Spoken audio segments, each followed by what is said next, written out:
Singanpor Dabholi police સ્ટેશનમાં નોંધાયેલ planted ડ્રગ્સના ગુનામાં છેલ્લા 3 માસના સફળતા BNSS કલમના 72 મુજબના વોરંટવાળા આરોપીને ઝડપી પાડી સુરત શહેર એસઓજી પોલીસ કમિશનર શનુપમસિંહ ગેહલોત સુરત શહેરનાઓ દ્વારા નો ડ્રગ્સ સુરત સિટી અભિયાન અંતર્ગત નાર્કોટિક્સના ગુનામાં સંડોવાયેલા નાસફળતા આરોપીઓને પકડી પાડવા અંગે આપેલ સૂચના અનુસાર નાયબ police commissioner Shri Rajdeepsinh Nakum SOG Surat શહેરનાઓના માર્ગદર્શન હેઠળ એસઓજી દ્વારા નીચે મુજબની કામગીરી કરવામાં આવેલ છે।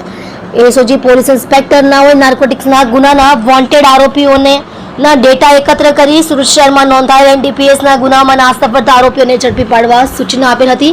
જે સૂચના અન્વયે એસઓજીના હેડ કોન્સ્ટેબલ જીતેન્દ્રસિંહ પ્રવીણસિંહ તથા પોલીસ કોન્સ્ટેબલ સિકંદર બિસ્મિલ્લાહ નાઓને મળેલ બાતમી હકીકતના આધારે રાજા ચિકનની ગલી નાનપુરા ખાતેથી આરોપી મોહમ્મદ સફવાન મોહમ્મદ ઇશાક મેવાવાલા ઉંમર વર્ષ 27 રહે ઘર નંબર 12/764 કાચા મોગલની પોળ ગુલામ મોહમ્મદ ઝિયાઉદ્દીનના મકાનમાં રાણી તળાવ લાલગેટ સુરત શહેર વાળાને ઝડપી પાડવામાં આવેલ છે।